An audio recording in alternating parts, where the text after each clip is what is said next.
ስጀምር አንድ ሁለት ሆናም ቢሆኑ ላሞች ገዝቼ ጀመርኩት ከሌላ ፋርም ሁለት ላሞች ገዝቼ አሁን እንደምታዩት ተዋልዶ ምናምን ሌላም ተጨማሪ እያመጣው እያረቡ ይገኛሉ። አንዳንዴ የሚቀንስም ጨምርም ይችላል።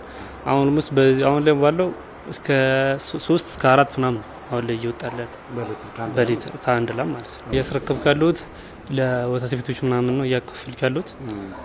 እንትኑም አሪፍ ነው፣ አቅርቦቱም አሪፍ ነው። ከገበያው ላይ ከፍተኛ አስተዋጽኦ ማድረግ ፈልጋለሁ እና የኔም ሀሳብ ወደፊት በእነዚህ ብቻም ሳይሆን ተለቅ አድርጌ በትልቅ ፋርም አድርጌ በዛ ባሉ ላሞች በዛ ያለ ወተት ማቅረብ ነው ሀሳቤ። ወደፊት እቅዴ እሱ ከአዲስ ብድርና ቁጠባ ሳንቲም በመውሰድና አንድ ላም በመግዛት እዛች ላም ጋር በመታገልና እንዲሁም ከዚሁ እሷም ከምትወልዳቸው በየአመቱ ያው በልፋት ከአንድ 2 3 በማድረግ እዚህ ደረጃ ተደርሷል ማለት ነው። ቀደም ሲል ምንድነው የምናደርገው? ንቦችም አሉ፣ በጎችም አሉ። በየዘርፉ ያው የልማት ትሩፋት የሚለውን ነገር ለመስራት ሙከራ አድርገናል። ሁሉም ሰው ከሰራ እንደ አይነት ለውጥ ያደርጋል። እኔ ከአንድ ላም ቢያንስ ወደ 60 ላም ተሸጋግሬያለሁ። በአሁኑ ሰዓት እዛ አካባቢ ወደ 60 ከጓሮም አሉ።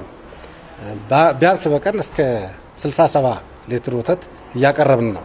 ከበረት ቀጥታ ከበረት ደስ የሚላቸው ሰዎች አሉ። ሲታለብ አይተው ትኩስ ወተት የሚወስዱ ሰዎች አሉ እና እንደዛም እየሰራን ነው። ከብቶቹም ይሄን ይመስላል። በጣም በጥራት ለሰራ ሰው ይሄ ስራ አዋጭ ነው። ወደ 13 ሰራተኛ አለ እዚህ የስራ እድል ፈጥሬ ነው ያለሁት። ወረዳውም ያውቃል። 13 ሰራተኛ አለ እዚህ ውስጥ የሚሰራ ማለት ነው። ወተት ቤት የሚሸጥ ሁሉ እና ምንድነው እኔ የምፈልገው ነገር በአሁን ሰዓት የምርት መሸጫ ቦታ የገበያ ትስስር ሊደረግልን ይችላል ወይ ማዕከል የሆነ ቦታ ላይ የምርት መሸጫ ቦታ ቢሰጠኝ ጥሩ አቅርቦት አቀርባለሁ፣ ለህብረተሰቡም ድጋፍ አደርጋለሁ።